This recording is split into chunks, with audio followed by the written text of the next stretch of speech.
Hello, everyone, and welcome back to another episode of Vegan Proteins and Muscles by Brussels Radio. My name is Ben, and today I am joined by a special guest on the podcast. Today with us, we have Dr. Minil Patel. So, Dr. Minil Patel is a UK-based general practitioner and lifestyle medicine physician. He graduated from King's College London with a MBBS and Bachelor's of Science in Neuroscience. He's completed the plant-based nutrition course at the University of Winchester and holds a postgraduate certificate in medical education from King College London and a diploma from the International Board of Lifestyle Medicine. He's an active member of Plant-Based Health Professionals UK and serves as an ambassador for climate gains and running on plants, and was featured in the documentary I Could Never Go Vegan, which I have seen. He has also been featured in Men's Health Online and speaks at events like VegFest, Vegan Campout, and VegMed, discussing topics such as plant-based diets for athletes and muscle building. He also shares insights on veganism, nutrition, health, and fitness through his social media handle at Dr. Iron Junkie. So if you're not currently following Manil, I definitely recommend you give him a follow. So Manil, thank you for giving your time today. Welcome to the show. How's it going? Yeah, thanks for having me, Ben, and thank you for that intro. Yeah, it's going great, and I'm glad we could do this finally. Yeah, I've been looking forward to it. I think we connected back on Instagram a couple years ago.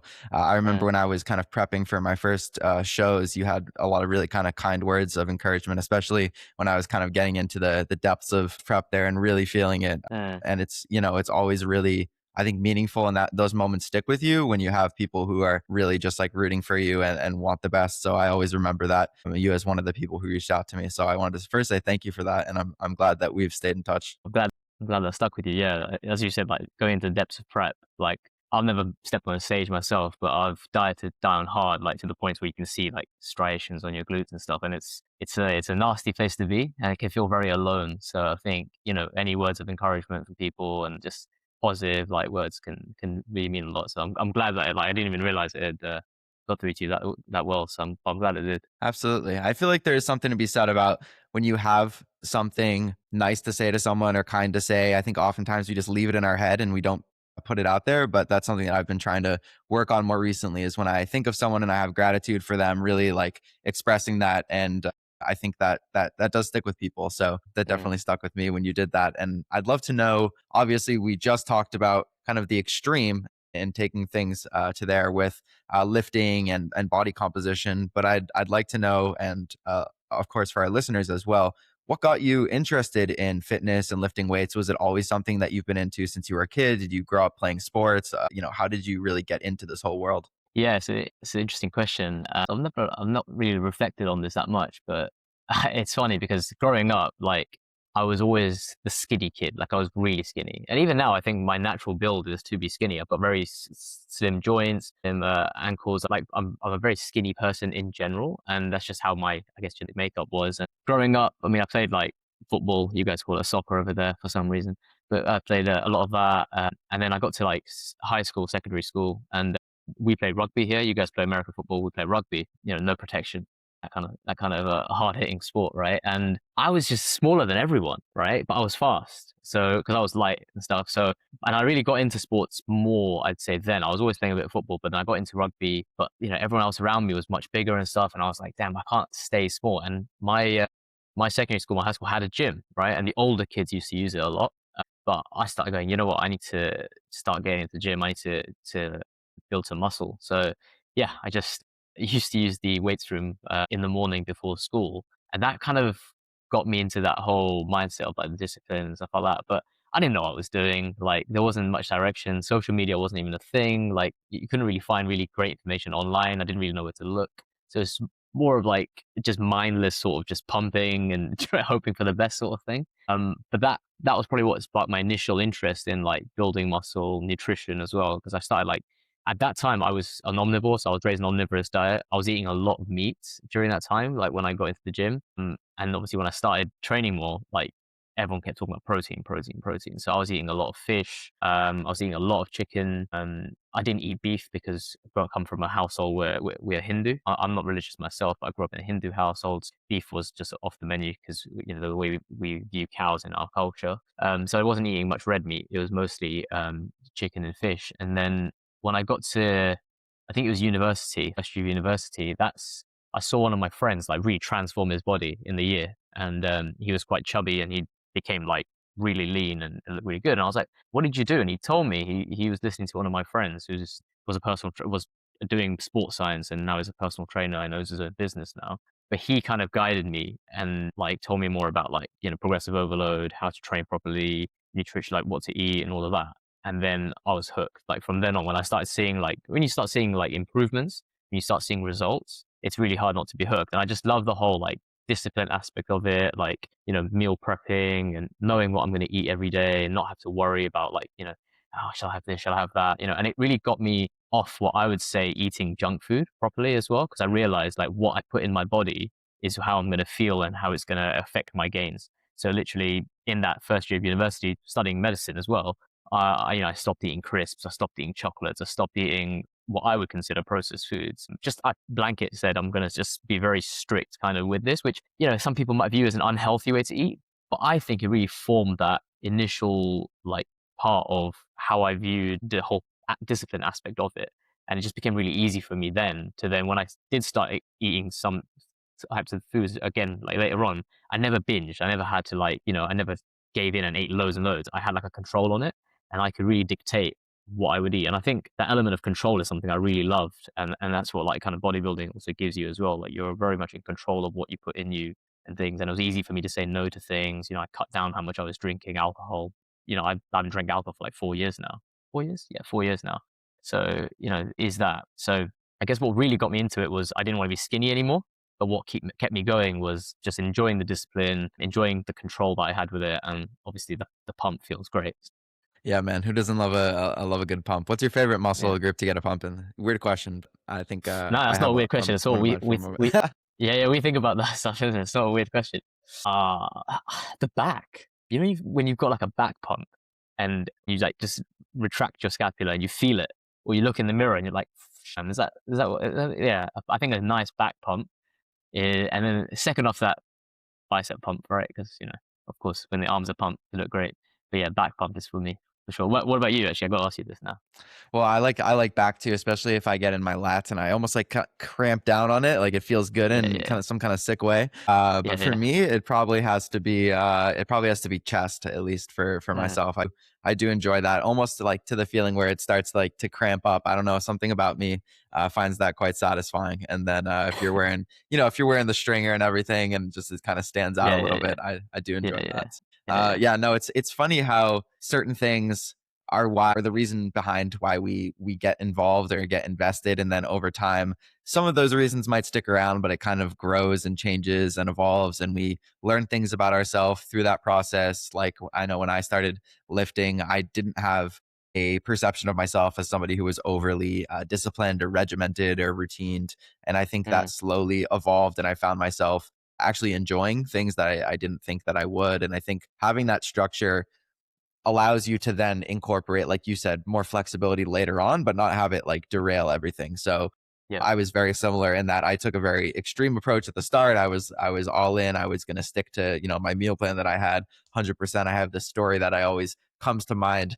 when I was in college, or as you say, uni, and it was about halfway through my college there, and I started getting into lifting weights and dieting. And I remember I was sitting out on the porch, and friend of mine had like a little candy that they were trying to get me to eat. And I was like, nah, like I don't want it. But they kept pushing it and pushing it and pushing it on me. And I remember getting like pissed off at this person and being like, why are they trying to like make me eat this thing? Like, I don't want to eat this thing. I'm not going to eat that thing. I'm not going to, ruin all my progress. And like realistically, I could have just eaten the thing to get them to shut up. But it stood for more than that to me, at least in my mind, about not giving into social pressures and doing what other people wanted me to do and stuff like that. So I think that as anything that you do for a long time, your reasons for it kind of evolve and change. But if you're able to kind of build it into your routine, it makes you feel good on a daily basis, and it adds to your life. Your relationship with that thing changes a little bit, Mm, and evolves, but you find a way to keep it feeling productive and enjoyable. So you talked about getting into lifting weights,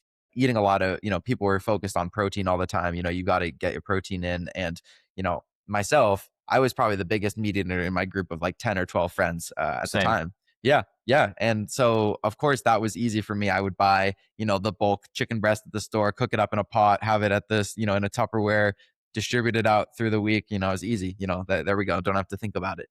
And then eventually, obviously, within a couple months of me really getting into lifting, I kind of was introduced to more plant-based way of eating, thought about it a little bit more, but didn't actually decide to make the switch until I really understood the ethical implications and what that meant. And that's really then overnight, I was basically like, okay, I gotta change this. So that was kind of my progression. It was slow and steady in some ways, but then once I kind of made this mental connection, something switched for me. And then that's I didn't really know anything about eating vegan or where I was going to get my protein from, but I just decided I was going to figure it out along the way. So I would love to know how that transition happened for you. Yeah. So yeah, university, I was my apartment, my apartment was known as the meat eating apartment. I was friends with a few vegetarian girls, women. They were in like young 20s. I'm going to call them girls because they're my friends. But I was friends with a few girls who they would not come to my kitchen because they were scared of opening the freezer. Like you'd open the freezer and it was just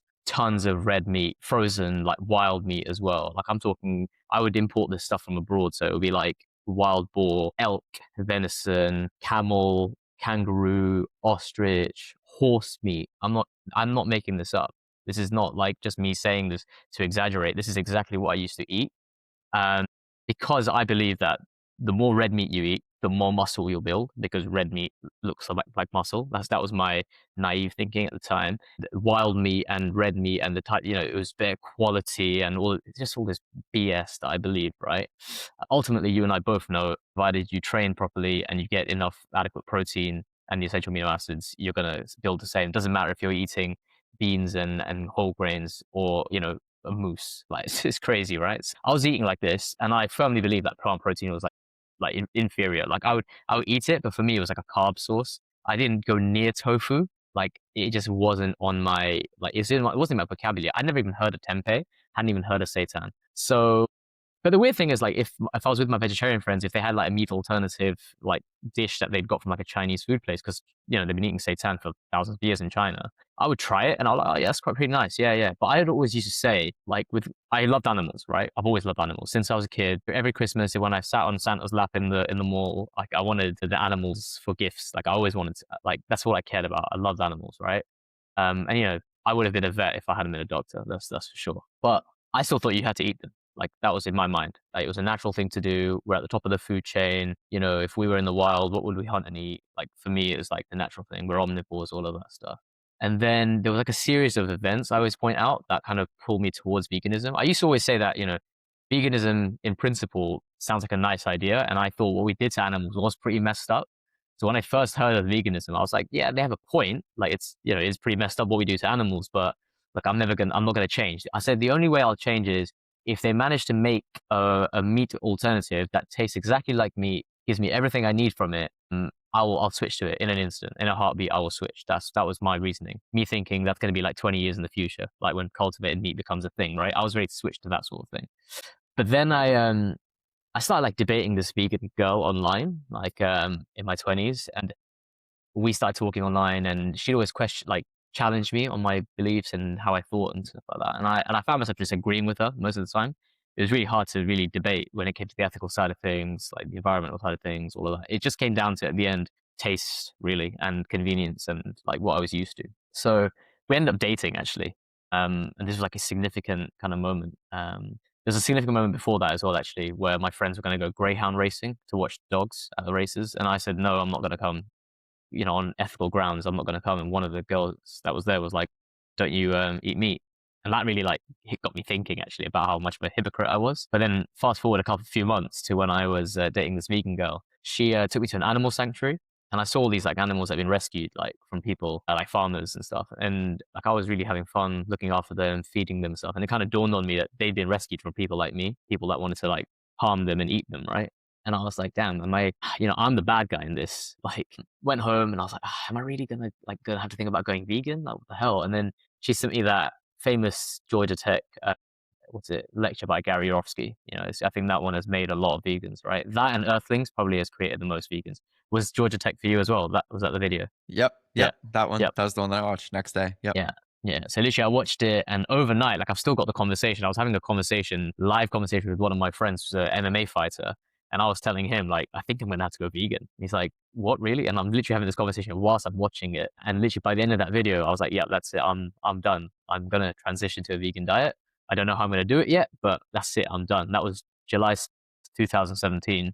Still remember the date because I've got the conversations and stuff. And yeah, the next morning I kind of said to my dad, like, look, you can eat the rest of my chicken. I'm not eating anymore. I'd meal prepped. I had boxes ready in the fridge to go. And I was like, I'm not eating this. I can't do it. It's done.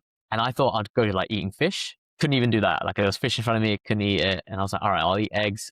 Couldn't eat eggs. So literally all I was having at that time was finishing my whey protein probably. So you can't say I was strictly vegan straight away, but you know, I made a decision that I had to finish that protein because no one's going to have it. There's only a few scoops left as well. And then, yeah, I think that was the start for me. And once I worked out what I needed to eat, once I learned more about plant-based nutrition, once I watched more documentaries and like undercover like things that are happening at slaughterhouses and learn exactly what happens to animals in the food industry and just how humans exploit animals as a whole in other industries, like for for fur, for clothing, for wool, like what we do to animals on a whole is just it is catastrophic. And people compare it to, like, they call it a holocaust, right? And that word is very charged, and people obviously associate with what happened to the Jewish people in the 1930s and 40s. But a holocaust by itself just means like a huge like intentional slaughter of a population. It doesn't necessarily mean what happened to the Jewish people. That was called the Holocaust as we know it. But what we do to animals is a type of holocaust, you can call it, where we're just murdering millions of them, billions of them actually, 80 billion at land animals every year, trillions of fish, all in the name of kind of food, taste, and capitalism, I guess, as well, because it pays to do that. And I just couldn't see myself as being part of that industry anymore. So yeah, I had to make a change. And, I'm glad I did. It's been 8 years almost. I think just hearing you talk about how you ended up getting there, there's a big importance, I feel, in just planting seeds with people, because you never know how those seeds are going to manifest down the line and turn into something. And hearing you also talk about just where you came from and where you are now, I think it would be probably quite a shocker to lots of people to hear. Mm, You used to have all these different types of game and meat, and that was something that you were so bought into. And I feel like I've heard you talk in other podcasts or other settings about being really into like keto or kind of almost carnivore yeah. type diets as well. And I think it's just an example. And it makes me think of when I hear people say, oh, well, I could never, go vegan, or I could never do this. And I feel like almost everyone who wasn't like born and raised vegan has said that at some point about like, oh, that could never be me. But I think, when you do really make that connection to, our planet, the other beings that we, inhabit this world with, and really don't shut out. I think it's very easy in the day and age that we live in right now, especially with social media, to become desensitized to certain things and to feel like nothing matters, and that what we do doesn't make an impact because the world is doomed at the end of the day. But I think if we all kind of think that way, nothing will change. And I think I had this mindset for a long time that what am I going to do as a single person with my actions? I remember reading this book. I think it was called The Omnivore's Dilemma when I was in Mm, middle school, so like 7th grade. I was mm, whatever, 11, 12 years old, being presented with some of these arguments around, the ethical side of animal agriculture, and not really like comprehending it, but not really seeing how it applied to me or understanding that I had, the power to change anything. So, it's just interesting to see how this evolution takes place in those of us who have decided to, make that decision to, eat a vegan diet, live a vegan lifestyle, live a more compassionate lifestyle. And I think it's something that all of us after a certain period of time can look back and say, that was one of the best decisions that I've made. yeah. And just on that, like, silence is complicity. Like if you're just watching and letting stuff happen and not saying anything about it and contributing to it, you're complicit in it. And that attitude of like, oh, what can I do as one person? What change can I make? Well, you can not contribute to it. Like it's not as if we're asking people to do anything huge. It seems like huge at the start, I would say, because it is a massive lifestyle shift, but it's just so much easier now than it's ever been. Like in this day and age, there's so much information out there. There's so many alternatives, and there's more and more being developed all the time. There's whole communities out there for people.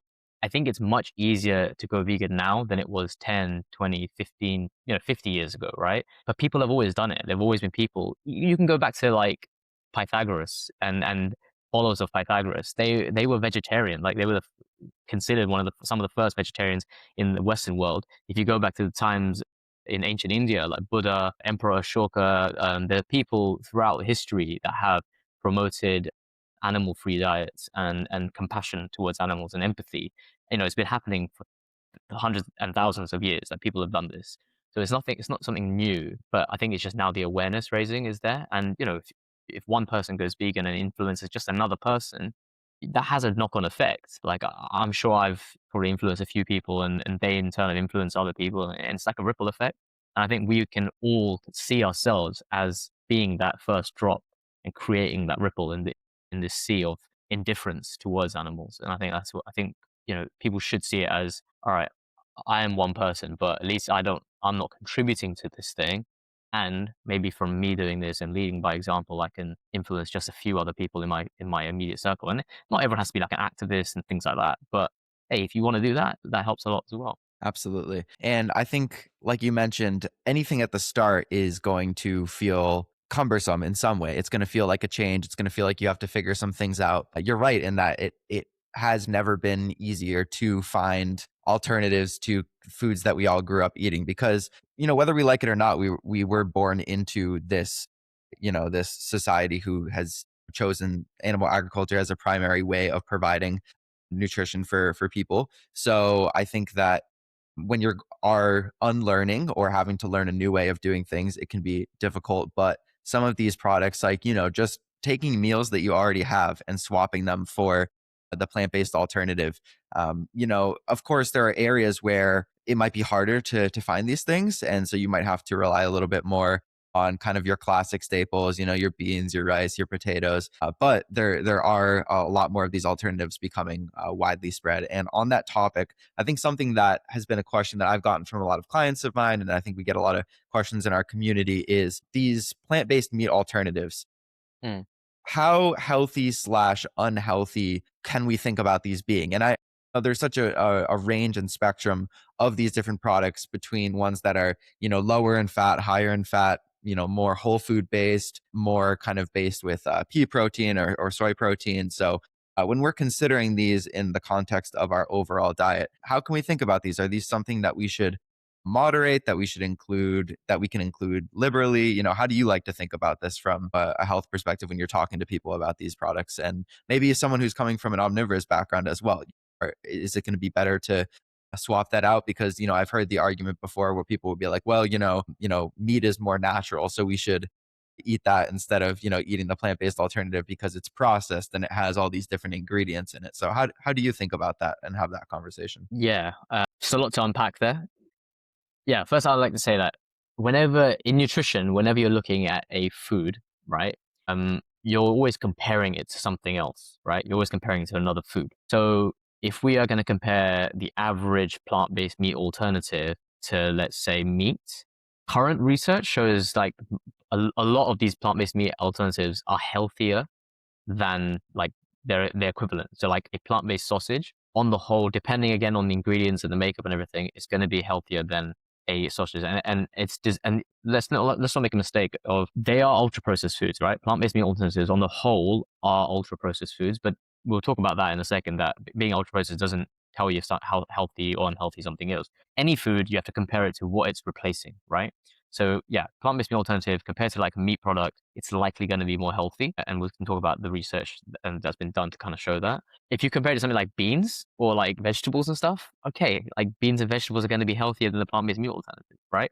But that's not what we're comparing it to here. Like people aren't taking beans and vegetables out of their diet and replacing them with like vegan sausages. They're usually taking animal-based like pig flesh or cow flesh or turkey sausages and replacing that with the plant-based alternative, right? So that's the first thing. So whether they are healthy or unhealthy, any food, it depends on what you're comparing it to. So the answer is always going to be in the middle. I'd say if you're replacing it meat with these things, then yes, you're going to be moving towards a more healthy, quote unquote, healthy pattern of eating, right? And they're a very broad group. Like you just said, they can be made of like soy protein, wheat protein, pea protein.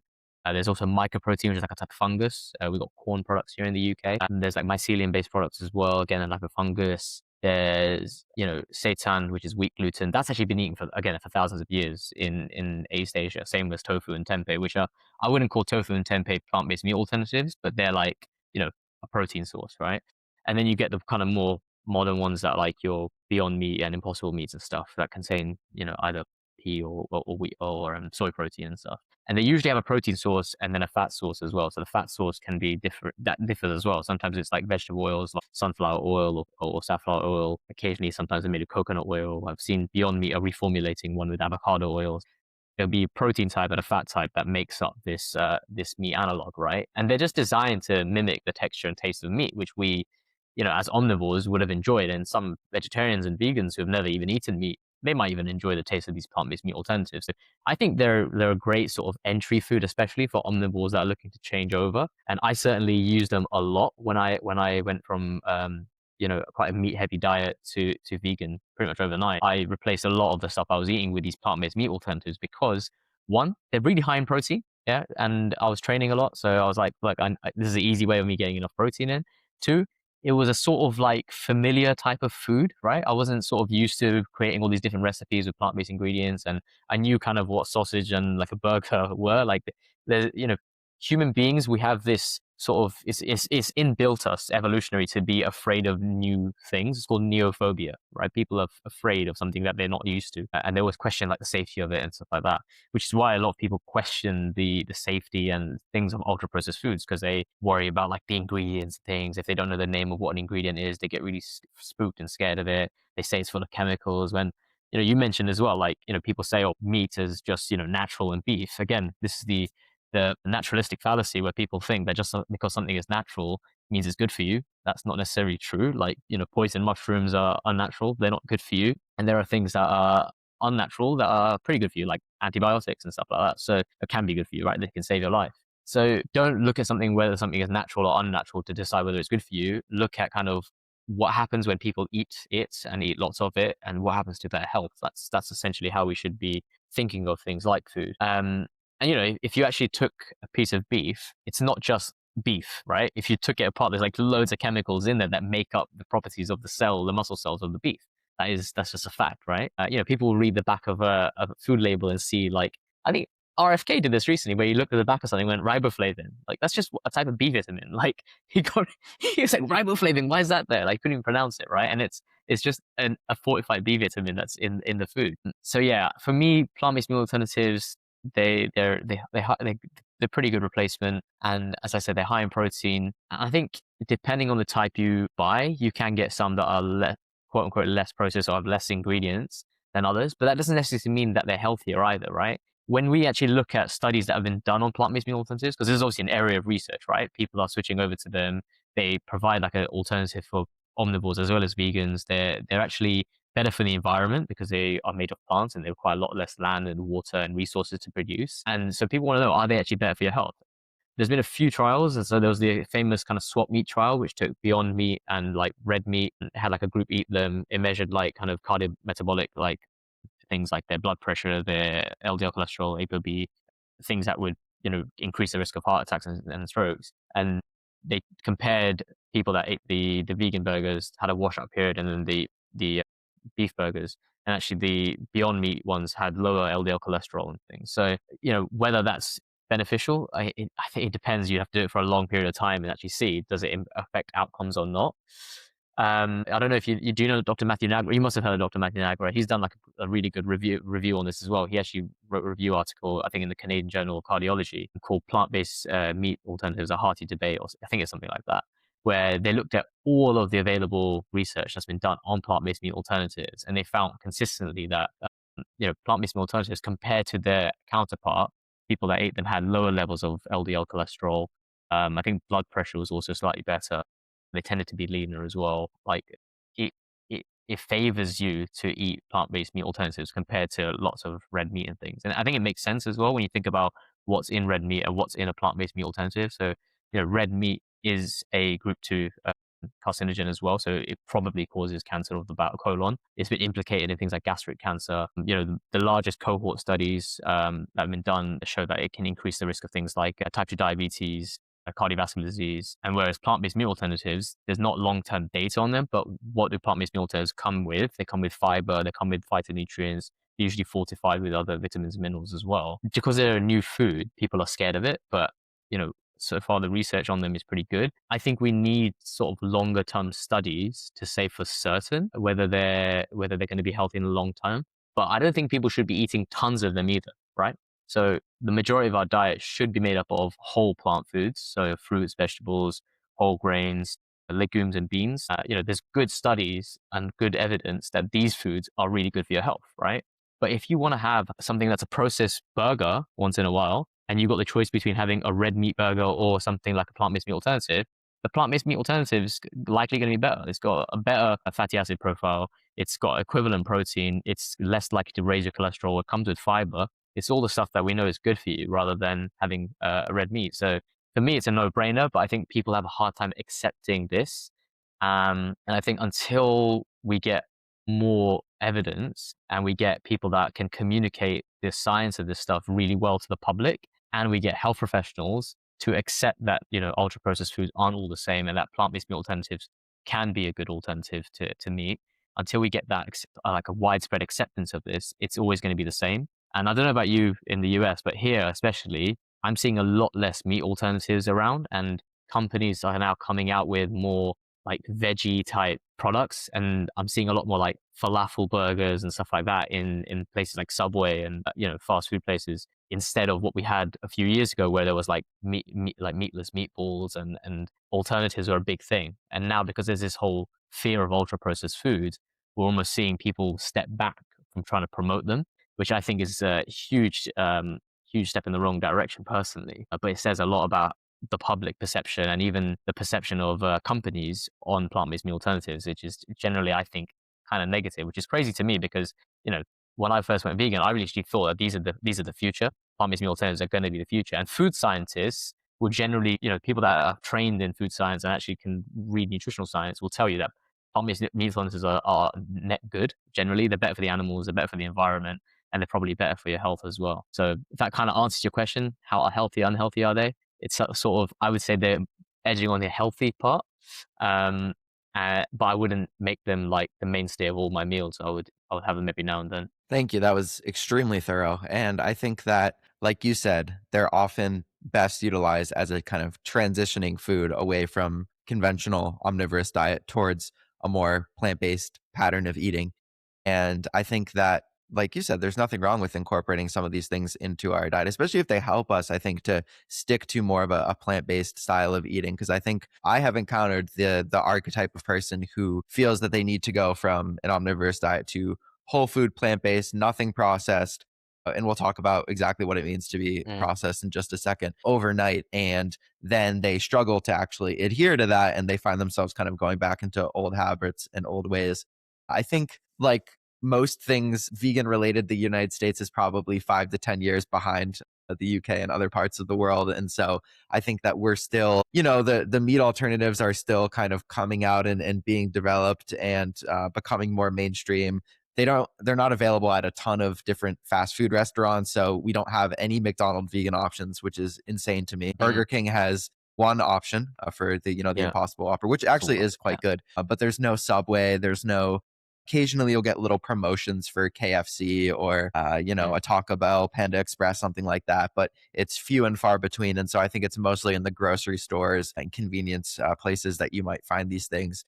But I think, like you said, there's been also a lot of conversations in the general public and health professionals, which you can also touch on in a bit, that does put a little bit of a damper on that and just kind of broad stroke says if something's more processed, it's bad. And so people, I think, are getting a little bit scared away from those plant-based meat alternatives in a way that maybe they hadn't been 5-10 years ago, which, as you agreed, I think is not the direction that we want to be going in. I figured now would be a good time to talk about, okay, how do we think about the processing of food? Because I think people will think more processed, the worse it is for us. That's just something that I've heard a lot, and I know that it's not that simple. So, are you able to give a little bit more context as to, why that may be the case? Yeah, I mean, this could be a podcast in itself. Like if you talk about processed food, right? So, I mean, if we define like what processing is, right? Because it's pretty broad, right? So processing a food is just intentionally sort of changing it before you're going to consume it, right? So if you cut a food item up, if you get like an apple, you mince it up or something, that's processing it. If you blend it, that's processing it. if you cook it in any way, so grilling, frying, baking, roasting, all that, stewing, all of these are types of processing, right? And like, different ways of processing a food item can always increase or even decrease the nutrients that you get from it, right? So how processed a food is doesn't necessarily tell you how nutritious it's going to be, because different foods can be processed in different ways, and that will unlock or remove nutrients from it, right? But ultimately, like, what we get from food is what we can digest and absorb. So what we can process from it ourselves, apart from fiber. So obviously fiber we don't digest; it just goes right through, gets to our colon, and that's where it kind of does that really good stuff where it feeds your gut microbiome and stuff, right? When you're cooking foods to eat them, like let's say if you heat vegetables up to make them more palatable or part of a recipe or something like that, that can sometimes like lower the content of some vitamins, especially like water soluble vitamins like B vitamins and vitamin C as well. But in some foods, like tomatoes, when you cook them with like olive oil, it can enhance like the absorption of things like lycopene, which is like a really good, powerful antioxidant that's found in tomatoes, as well as like beta carotene as well. Like you get more of that from the food because you've sort of broken down cell walls and you've made it easier for you now to absorb it. So you get more nutrition from it, right? Freezing vegetables is another way of processing it. Freezing vegetables or fruits, it locks in the nutrients close to like how they would have been at harvest. And then when you kind of eat them later on, you get the same kind of things, same nutrients that you would have got if you hadn't done that. You can also fortify foods. So like when we process certain foods, we can fortify them. We can add things. So that's been done for like hundreds, like about almost over 100 years. We've been doing that. So adding things like folate, niacin, even B12, vitamin D, iodine, calcium, like all these things are added to certain foods to fortify them and make them more nutritious. So these are processes that we do to foods, right? And when we think about sort of how we think about how processed a food is or how we categorize it, right? I don't know if you've heard of it. Have you heard of the NOVA classification? I So that's what have, yes. typically, yeah. So NOVA classification is what typically people talk about. It was this thing that was developed in 2009 by like a group of researchers in Brazil. I think it was Monteiro and his group, right? Nova just means new in Portuguese, right? And it sort of goes in 4 levels. So like group one is your like whole foods. So like an apple, an orange, a carrot. That's your group one foods in its normal state. Group two is like your culinary ingredients. So like table salt, olive oil. They've been sort of derived from processing the things in group one, or they've been sort of extracted from the earth, right? Like minerals and stuff. So Nova 3 is like usually is now you're getting into the processed foods category, Nova 3. So you're combining things in Nova Group 1 and Nova Group 2 to create something else. That can be done at home. It could be done in sometimes it needs a factory, but it's usually like, baking a food or preserving a food, canning a food. So you're still processing in a way to preserve it or to consume it, but it's not kind of be categorized as ultra processed. That's where Nova 4 comes in. Nova 4 is your ultra processed food. So this is like, there's a huge definition for this. I don't even remember it, but it's like when you're usually taking things from like groups 1 and groups 2 and maybe a bit of group 3 as well, and just like industrially processing it to create this new item, which is usually really palatable, easy to eat, has a long shelf life, all that sort of thing, right? The important thing is, like, and nutrition scientists from around the world agree on this, that you cannot use the Nova classification to tell you how healthy your food is, right? You can't. If anyone is telling you that you can, they haven't got a clue what they're talking about. Like, just stop listening to them. They don't know what they're saying, right? And that's really important. Like, if someone's just telling you, oh yeah, you can only eat ingredients in 1 and 2, stay away from 3 and 4. Nah, it's a really simplistic way of thinking, and it's not looking at what the evidence shows at all, right? So it's not intended for that either. That it's a way of classifying the foods, but it doesn't tell you how nutritious or how good for you they are at all. So, you can get like more processed foods actually being kind of more nutritious than others. Like we talked about, like kind of cooking the tomatoes and things like that. But even like, calcium set tofu, right? Compare that to raw soybeans.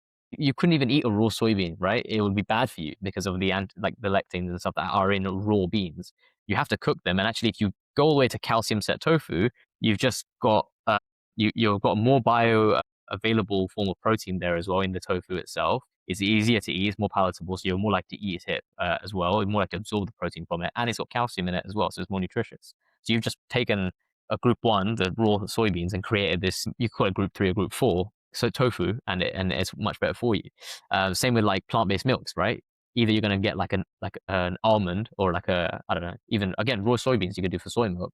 Ultra process it to make your group 4 plant-based soy milk. way more nutritious. It's got iodine in it, calcium in it, it's protein, it's easy to drink, all of this stuff, right? So for how processed something is tells you nothing about how nutritious it is. You have to look at the food in itself. And when they've actually done like studies on ultra processed foods, it's just been really hard to pass out like um, kind of the what's causing the problems. And I think there was a good paper. I think it was Cordova and his colleagues. I can't remember. I think it's 2023. I think when they looked at the ultra processed foods that were causing like the harms to health, it would tend to be stuff like sugar sweetened beverages and refined grains, right? So when you refine a grain, you're stripping the fiber away.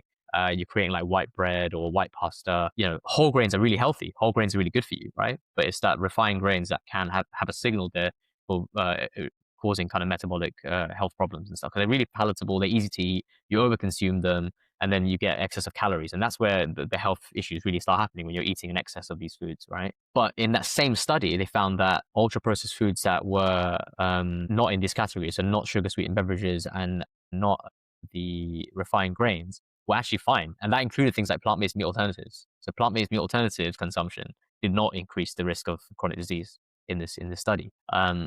So I thought that was really interesting, and that just shows that there's a huge difference between different ultra processed foods, and you've got to be really careful of what you mean by when you tell people not to eat ultra processed foods. And the reason that there's been such a fear over it is because ultra processed foods often correlates with that poor health because it's easy to overeat these things. The texture is really like soft, they're low in fiber, they're often really high in energy. If you eat just some of them, you never really feel full, so you eat more of it.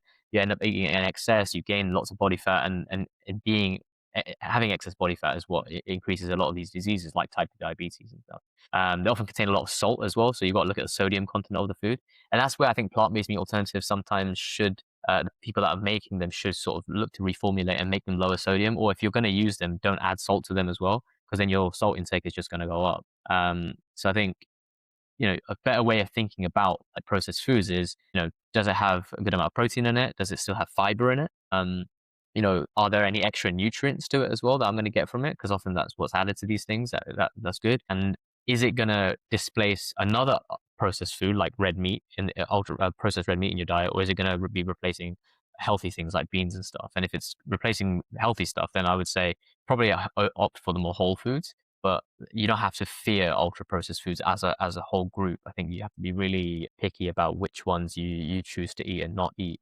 And I'm not saying like people shouldn't eat chocolates and people shouldn't eat like potato chips and things like that. Like you can eat what you want, do what you want, eat what you want, but just be mindful of what you're eating and do not paint all of these things with the same brush. It's just wrong to do that. And when you start doing that, you will start eliminating things that are potentially healthy, like plant-based meat alternatives and plant-based milks as well. Thank you again for that very thorough breakdown of what it really means for a food to be processed or unprocessed and some of the caveats and the nuances of that. One thing that stood out to me is when you were talking about, even researchers have a hard time kind of parsing out exactly what is going on behind some of these more ultra processed foods. So I think that something that makes it complicated in the health messaging currently in the United States and the current administration is, they'll talk about things like, okay, refined grains and, added sugars, they want to be limited, but then they'll also throw in things like, the gums, the stabilizers, the red 40, all these other kind of additives and ingredients that, possibly might be doing something, but it seems like they're almost put on the same level as some of these other things. And, the messaging around nutrition seems to, be shifting a little bit. And, I think it's hard for the average consumer of information to really parse out what is moving the needle and what is not. And, every 5 years, you can correct me if I'm wrong, but I believe the USDA comes out with their new food recommendations. I did a semester of graduate school for nutrition. I remember kind of learning a little bit about, how they come up with these recommendations and, how they are updated every now and then. And so these were just released in the United States recently. And it's a very hot topic right now, people discussing, what did they get right? What did they get wrong? And I would love to kind of know your perspective about maybe some of the changes that have occurred. They're talking about, flipping the pyramid upside down and kind of, reorganizing some things there. So I'd love to know. I think it's also, it's valuable to get opinions from outside of the United States and, health professionals there because there can be bias. just being kind of internal here. So when you look at some of the changes or some of the things that are being talked about right now by the current, United States administration when it comes to nutrition, what are you seeing? If I just summarize it in one sentence, right, they are putting ideology before evidence. That's it, plain and simple, right? And you can see that like from this pyramid and the way they've constructed it, and it's just a bit of a mess, isn't it? Really, right? So you said correctly, like these guidelines come out every sort of 5 years. They sort of form between 2020 and 2025. Those 5 years, and now these new ones are going to form the guidelines for 2025 to 2030. And they're designed. They're usually designed for policymakers, nutrition scientists, dietitians, and other health professionals, really, to then advise the public on what to eat. They're not really designed for the public to read. It's not in that sort of format, right? The public can read it if they want, but it's very difficult. And actually, to be honest, I think like 60% of the public don't even follow the recommended guidelines, right? So the whole premise behind this new dietary guidelines from RFK and MAHA was that, the thing they've been saying is that, the US dietary guidelines have been keeping the population sick. We've got chronic health disease crisis, and it's because of the dietary guidelines. Two things can be true at once, which is you have a chronic disease epidemic and chronic disease problem, but it's not because of the dietary guidelines. No one is following the dietary guidelines. The real problem is that people are eating a lot of ultra processed foods, which are high in refined grains and added sugars. They're not eating plant-based meat alternatives and plant-based milks. I'm telling you that right now, right? They're eating lots of refined grains, stripped of their fiber, stripped of their nutrients. Hardly anyone is eating fruits and vegetables, right? And definitely people are not skipping the meat, right? There was never a war on protein. But anyway, so these guidelines were created, and they actually help to guide things for like national school lunch programs as well, and the military and all of this. So that's all going to be affected by these new dietary guidelines. And so it's important that when these guidelines are developed, you take into account like the evidence base, right? Not only that, but when you're formulating these guidelines, you have to take into account like cultural differences, because America is not just one type of person, right? It's not just a white American man living in America, right? There's loads of different people, populations, different cultures, different different languages, different dietary preferences and stuff, right? So you also have to look at not just telling people they need to eat like a load of red meat, but actually how do we make a diet that is sustainable as well? You have to think about sustainability, because food and food process is a huge part of man-made climate change. And you can see this administration doesn't really believe in climate change. They don't really, they say it themselves, right? They think it's a hoax. When it comes to greenhouse gas emissions, land use, water use, soil degradation, deforestation, water runoff, eutrophication, yeah, animal agriculture is the biggest offender in all of these. It's not just about the methane coming out of cow burps, right? It's everything that I just described. So anytime these guidelines come out, there's a scientific committee that helps to create these guidelines. And actually the committee that was meant to create this year's one, their recommendations are completely scrapped. Like RFK and MAHA just ignored them. They formed their own committee, right? And the new committee that they pick, they handpick these guys that are like full of dairy and meat industry funded experts that are like low carb, keto, carnivore, paleo, that's the people that they picked to formulate these new guidelines, right? And I'm not saying that industry funding and stuff like that means you're definitely going to be biased, but you have to take that into account, right? You have to declare your conflicts of interest, and all of these guys have ties to meat and dairy. But that wouldn't matter, right? If what they were saying was sticking to the evidence, right?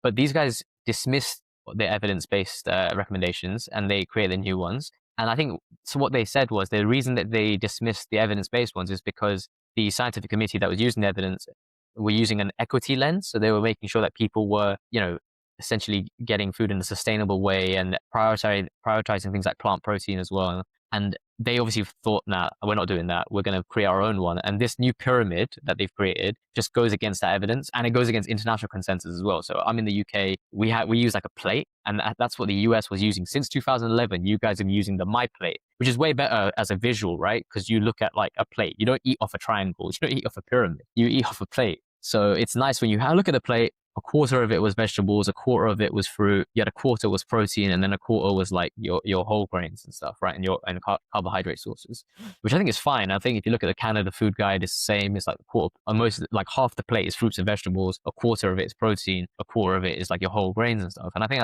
that's the way to eat. And if you look at the food guidelines throughout the world, that protein is usually heavily more plant-based proteins, and that's for good reason. There's a lot of evidence to suggest that plant-based proteins are actually healthier for humans because of because they're better for your cardiovascular risk. They lower cancer rates. Populations that eat them tend to live longer, healthier lives, essentially, right?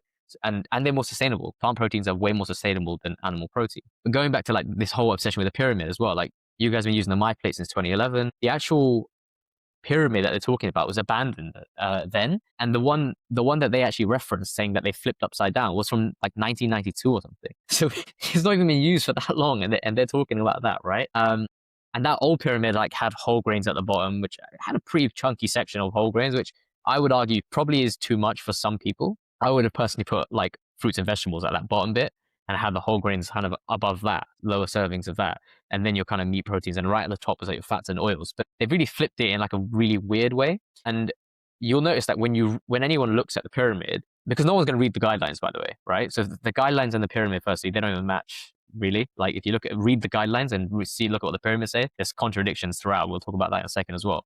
But people are going to look at this pyramid. The first thing you're going to notice right in the top corner, because you're taught to read from left to right, right? You're going to look right in the top left corner. What is there? Big steak, right? And then there's like a packet of like minced meat next to it. There's I think a big like chicken or turkey that's been cooked, and salmon, and then butter. That's like that top corner right there, right? There's no plant protein at all that top corner. There's whole milk somewhere, and then you've got vegetables in the left. So that suggests that the vegetables are probably the same importance, but maybe less than meat because they're on that side. And then in the middle somewhere you've got like the fruit. And right at the bottom, you've got like this pathetic whole grain, like a bowl of oats, I think. There's a bowl of rice with like 4 or 5 kidney beans on it.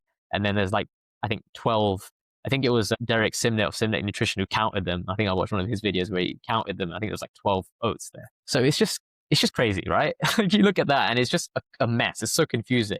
Now, there's a few things I agree with. Like we should be eating more whole foods. Like we've had this whole talk about ultra processed foods, but I agree we should be eating more whole foods, and we should be eating a lot less ultra processed foods, which would contain like your refined sugars, things that are high in saturated and trans fats, things that are devoid of things like fiber and micronutrients, and the things that have a lot of added sugars. Like we should be avoiding those, yeah, like sugar sweetened beverages, all of that. I'm for that. That's great. I love the message. Eat more whole foods. They're they're telling people to eat lots of red meat, whole milk, and cook with butter and beef tallow. Yeah, that's what they're telling people, right?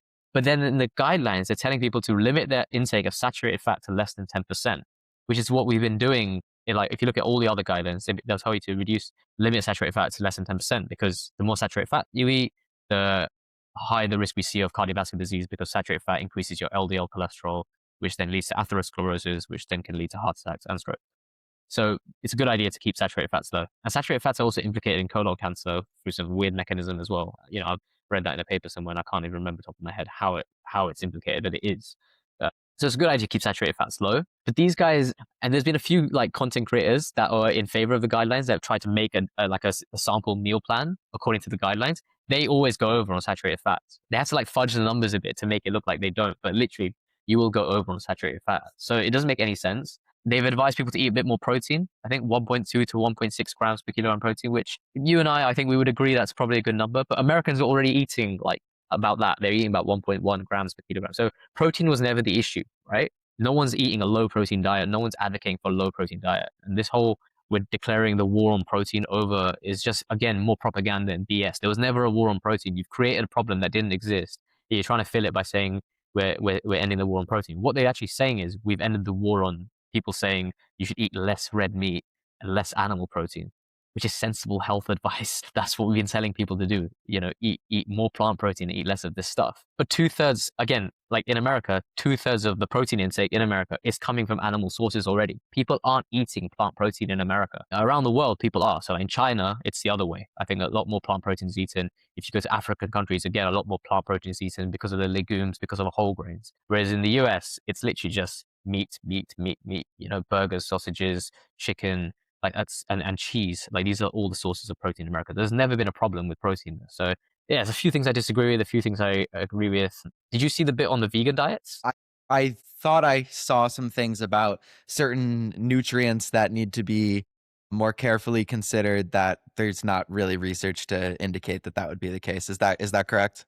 oh, this one killed me as well. A few of us have like looked at this and just like I read it, and then I think I had a chat with Matthew Nagra and a few other people about it as well. And it's just crazy. He's done a video on it as well. But essentially, like if you look down on their 10-page guide that's made for like easy reading, they have this section on vegan and vegetarian diets, and they make it out like if you consume a vegan diet, you're going to be at risk of so many deficiencies. They cited vitamins A, D, E, B6, B12, riboflavin, niacin, choline, calcium. I have to write these down: iron, magnesium, phosphorus, potassium, zinc, and protein. That's what they said. Like that is wild to me, right? Normally when you tell someone you're going vegan, they normally worry about protein and B12, but all this other stuff, right? And like, do you even know how they came to this conclusion? Like, I found this even funnier because this was pointed out to someone that was involved in making the guidelines on, I think, Twitter or LinkedIn. But they used a food modeling paper, right? So you basically gave a hypothetical diet, and then you remove certain food groups to see, like, if you remove that food group, what nutrients will drop out of that diet. So they took a healthy vegetarian diet, or an average vegetarian diet, and they got rid of the eggs and the whole dairy, and they got rid of like fortified soy products, and they didn't replace it with anything else. So they took a diet, they removed three types of items, and they didn't replace it with anything else. And in that, they found that the calories obviously dropped, the protein obviously dropped, and all these different vitamins and minerals dropped as well. Like, this is their revolutionary thinking, right? If you remove foods from a diet, you will eat less nutrients. Wow. Like, I'm not even making this up. It sounds crazy. It sounds like too crazy to be true. I had to look at it myself, and I read through there's like a 500-page appendix. I went through the bit on vegan diets and how they modeled it. And I read it myself, and I was like, this is crazy, right? And you know, normally when you go vegan, you're not going to just drop out the eggs and the dairy and the soy milk. You're going to eat other foods. You're going to replace it with other foods, and that's going to make up nutrient shortfall. It's going to make up the calories. It's going to make up the protein. Like, if you eat nutritional yeast, you're going to bang out most of these food things most of these nutrients straight away, including all the B vitamins, zinc. Like, nutritional yeast is so like crazy high in this stuff, right? So you can't really even take this seriously. But like, I can see why they did this, because the guys that created the guidelines in the first place have a huge pro-meat bias. They are all very anti-vegan. They've been on record saying things about vegans that is just frankly crazy. They've been on podcasts. They've got their own YouTube channels. They've got like their own social media pages where they're just bashing vegan diets and vegans all the time, right? So you can't even take that at face value. And actually, when you look at the research, vegans tend to consume favorable levels of things like vitamin B1, B6, vitamin C, vitamin E, folate, magnesium. We actually get enough of this stuff. Yes, things like B12, iodine, calcium need to be looked at more carefully in studies, but meat eaters also fall short in certain things. They fall short in polyunsaturated fat, fiber, folate, calcium as well, magnesium, vitamin E, and vitamin D, just like vegans as well. Most people fall short of vitamin D because we don't really get it from food. We get it from sunlight, right? So there's nutrient shortfalls in any diet, no matter what type of diet you eat. But this, the new USDA, because of their ideology, they focused on vegans and vegetarian diets there and made them out to be much worse than they actually are, which I think does a huge disservice to the American people, and especially to their vegans and vegetarian population, because you're almost turning people away from going vegan vegetarian. And I mean, why else would you do that if it wasn't because of ideology? And why would you use such crap evidence to create this guideline and go against the evidence that others have actually, offered you, if you weren't going again for ideological reasons? So it's really sad. Like, to be honest, it's a real mess, right? And I think if you want to look at what the guidelines would look like with the if people had followed the recommendation, there's something called the Center for Science in the Public Interest, right? They're like a non-profit group. They've actually created their own dietary guidelines using these scientific recommendations from the committee that was disbanded by Maha. I would look at their website and look at their uncompromised dietary guidelines for more information, or just follow the Canadian guidelines because they're way better than the US guidelines, to be honest with you. So thank you for that breakdown. I'll have to find the link for that and I can put it in the show notes so people can go check that out. Yeah, it's wild. I remember just looking at papers comparing, just like different nutrient status and health outcomes for omnivores versus vegans and vegetarians. Of course, there's going to be some nutrients that maybe vegans or vegetarians are slightly disadvantaged or might get a little bit lower, but like you said, there's also ones that they tend to do better on than the typical omnivorous diet. So it really does kind of speak to, like you're saying, just kind of choosing to go about creating those recommendations in a way that suits those individuals' agendas. I have kind of two questions as a sort of follow up to this discussion of recommendations for the general public. The Mm, first is recommendations for children, raising children on a vegan diet. And I'd be curious to know if there's any kind of thing in the USDA recommendations where they talk about, diets for children and if they mention vegan or vegetarian diets at all. So that would be my first question. And then my second question, as we kind of bring this conversation to a close, is one about plant protein and just a kind of nuance in that I will hear recommendations, especially maybe from those who lean towards more whole food plant based, who are maybe trying to appeal to a more broad general audience, maybe not people who are already vegan or plant based, but those who are eating an omnivorous diet. And a lot of maybe people in this space, some well-known doctors, I'm not going to name names, but I think people kind of know who I'm talking about, might say, mm, you got to limit your protein. You have to, get your protein down. They'll sometimes even talk about, protein restriction or just not worrying about protein. And with this recommendation to increase protein and generally, us being in favor because it can help with things like building more muscle mass, which is protective as we age, and a variety of other functions as well. I'd like to know, should we be worried with limiting plant protein intake? Is there any evidence to suggest mm, that? Obviously there would be indications for limiting animal protein intake, as we've kind of discussed, but should we be concerned about lowering our keeping at a certain level our plant protein intake? So those are the two questions. The first about diets for children, vegan, vegetarian mhm. diets, and the second about, do we need to limit plant protein? They didn't specifically mention it in the little 10-page summary for the public, but in the longer one, they do talk about like how they got their evidence for the vegan diets, and they looked at each kind of age group and what would happen. But again, they're using that research where they knocked out the eggs, the dairy, and the non-fortified soy milk. The fortified soy milk. Sorry, so it's pointless looking at that. So the bit they did include in the U.S. dietary guidelines on children, interestingly, like they're really hamming in the thing about like what's it called, whole milk. They're saying that children should have full fat dairy. It's really important for children to have it, which as a health professional I find crazy, because a lot of children suffer with, not a lot of, a significant number of children will suffer from something called cow's milk protein allergy, where they can't even digest cow's milk protein. And then there's 70% of adults who are lactose intolerant, and that can also develop in childhood as well. It doesn't always, but it can develop in childhood for some people. So, what about these people who are allergic? You can't put in a guideline that full fat dairy is really important for all children when there are some people that have to avoid it, right? Again, this is when you don't look at things through an equity lens, and when you just look at it through an ideological lens that you want people to consume loads of dairy, you put it in the guidelines. And that's what they kept putting, right? But in terms of like, are vegan diets suitable for children? So the official position, again, in the USA and the UK is yes. So the American Academy of Nutrition and Dietetics and the American Academy of Pediatrics both agree that a vegan diet is suitable for any life stage. Similarly, we've got the British Dietetic Association, we've got the British Nutrition Foundation, and the National Health Service as well in the UK say that well-planned vegan diet is suitable for any life stage. So from pregnancy, breastfeeding, birth, all the way until death, right? Um, the caveat that all these guidelines always write is well planned, right?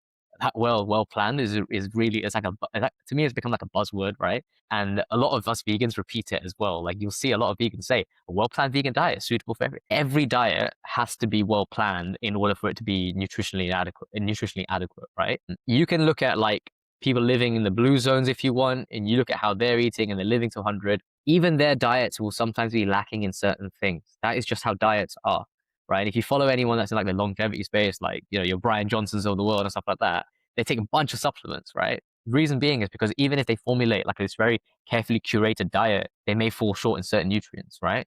People on the carnivore diet will fall short in loads of nutrients. Actually, you can put it in the chronometer. Like if you just put steak butter all day long, you're going to fall short of loads of things like magnesium, vitamin C, vitamin E. There's loads of things that you'll fall short in. So well planning has to be with any diet, right? And for children, like you have to look at the life stage of a child as well. So like if you're, during pregnancy, women should be taking supplements as well, like to make sure that they're getting everything they need. We tell people that anyway. Every woman pretty much that that gets pregnant is advised by health professionals to take a pregnancy a suitable supplement, and it's no different for vegan mothers as well.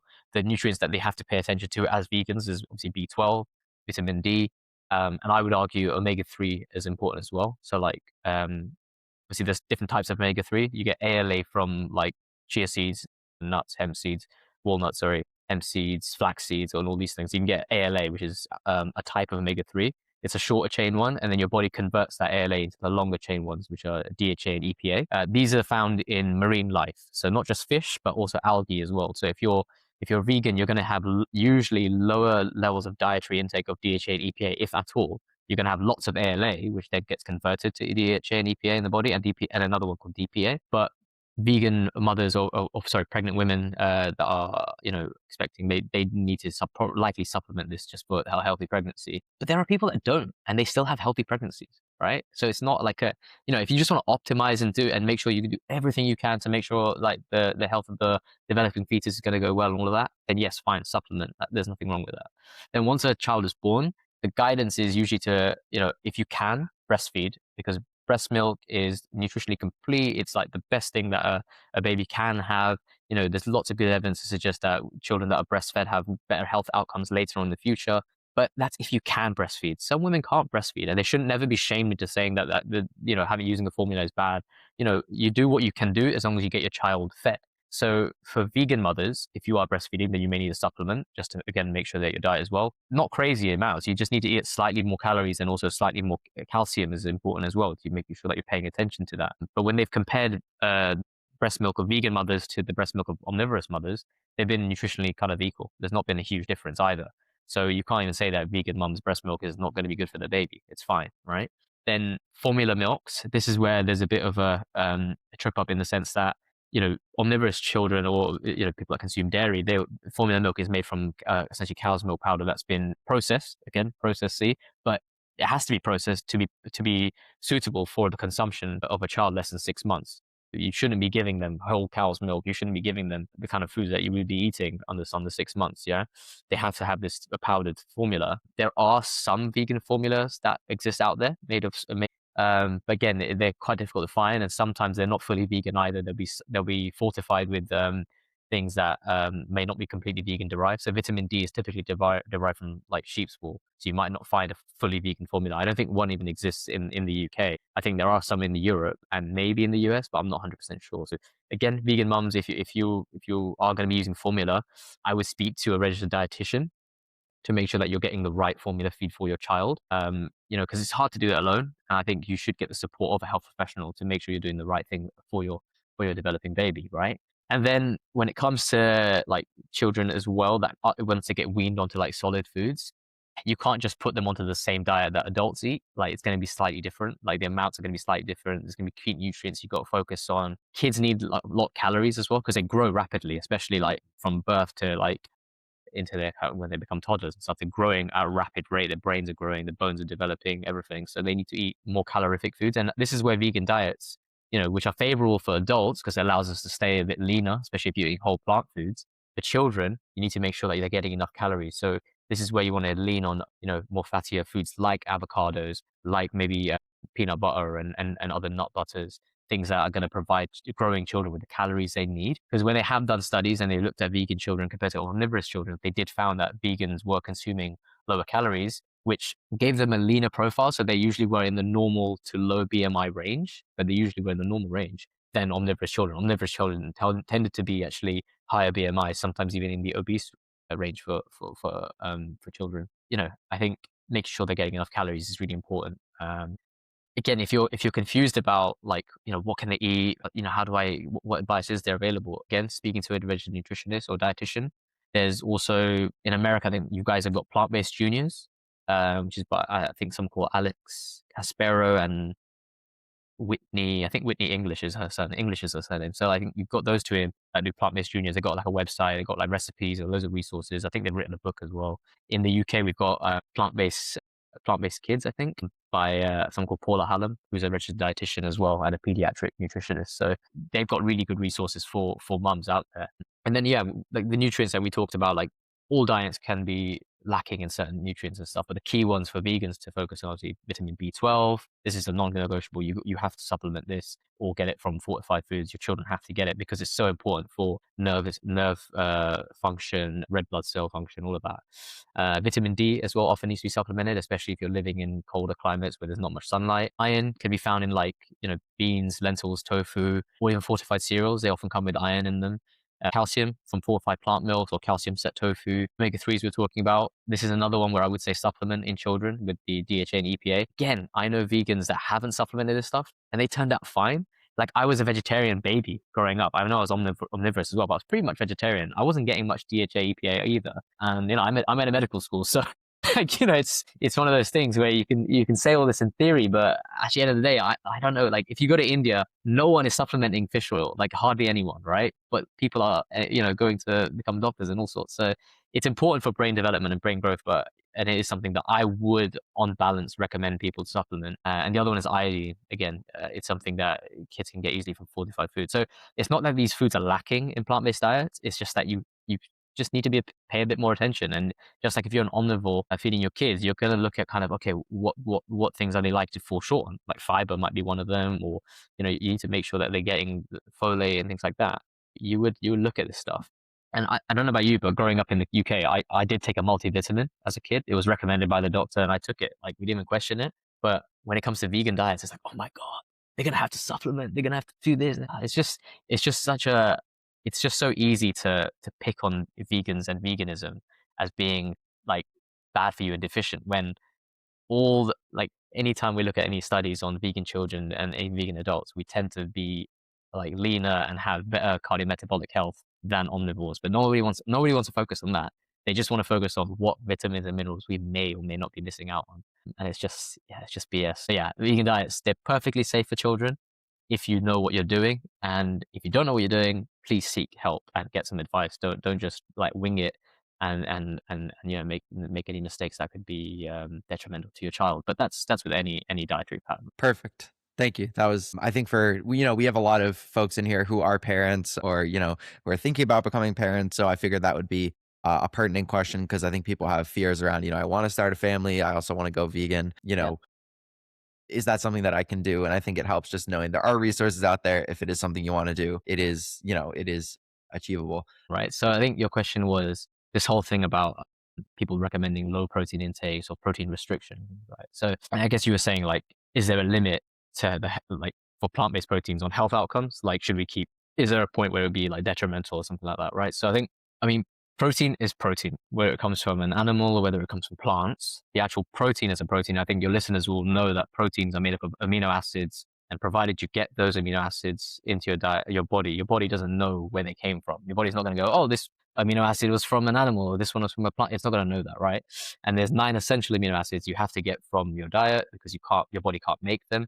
And there's another 11 that are not essential, but you still need them. They still form part of the diet and they still need to be eaten, but your body can make them from the other amino acids, right? And no one in the Western world suffers from protein deficiency. We all get adequate amounts of protein. And then people look at like an RDA of protein, which is 0.8 grams per kilogram protein. So that RDA, the way they got at that level was they looked at, okay, what protein level would people become deficient at? And if we set 2 standard deviations above that, where would 97% of the population meet their protein requirements for the day? So not become protein deficient, right? And that was based on like a mixed meal, so omnivorous meal.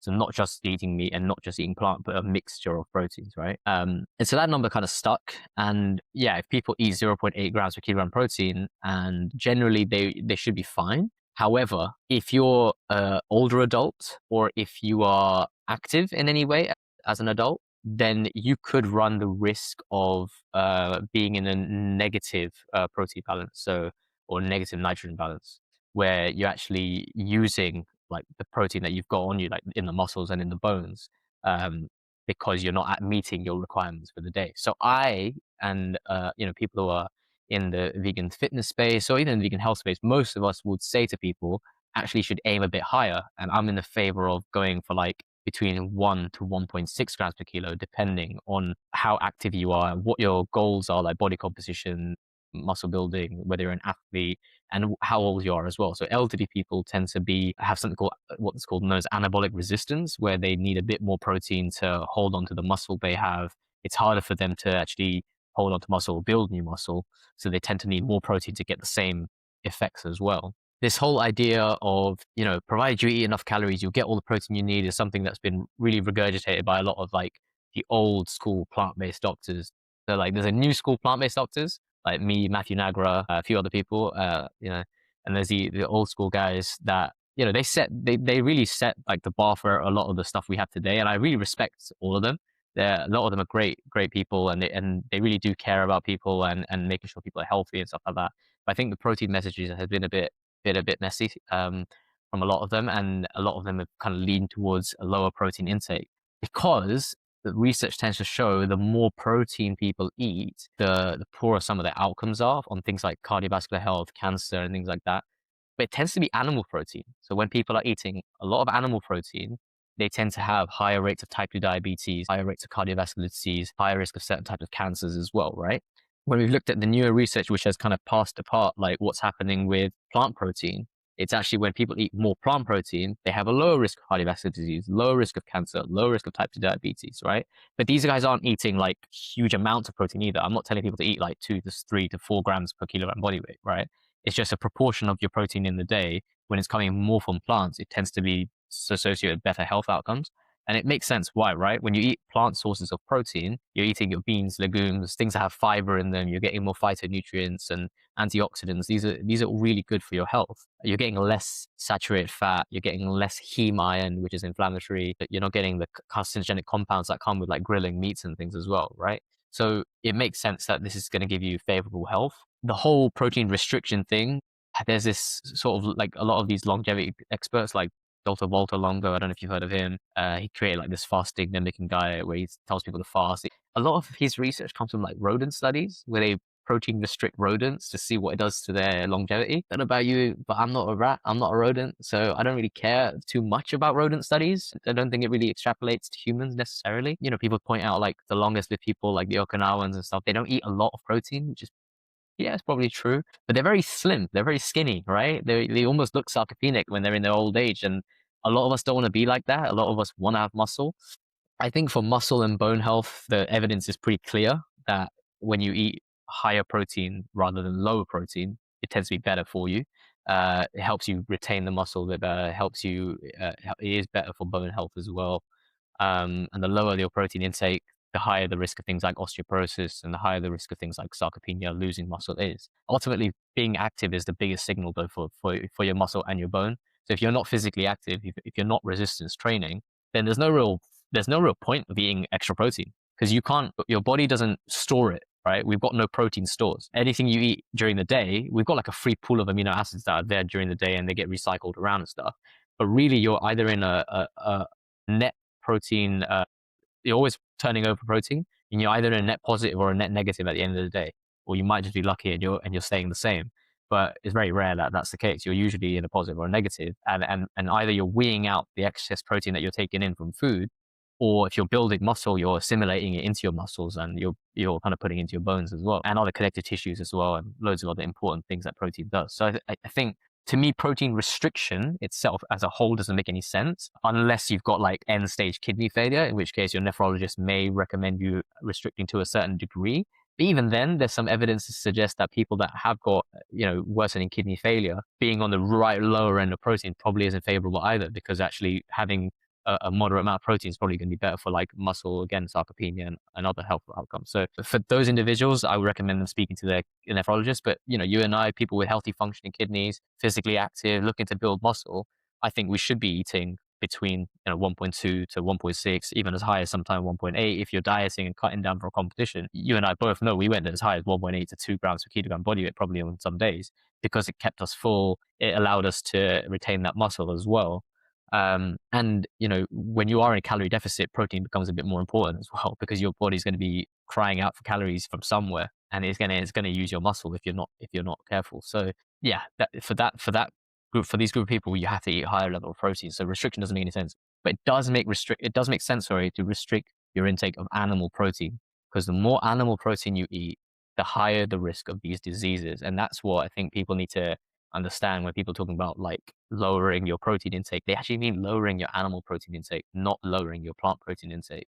And I'm not asking people to eat crazy amounts either. I think, so bottom line is, I don't think for there's a negative to eating plant-based protein for health outcomes. I think provided you're eating what I would recommend as a sensible amount, you're fine.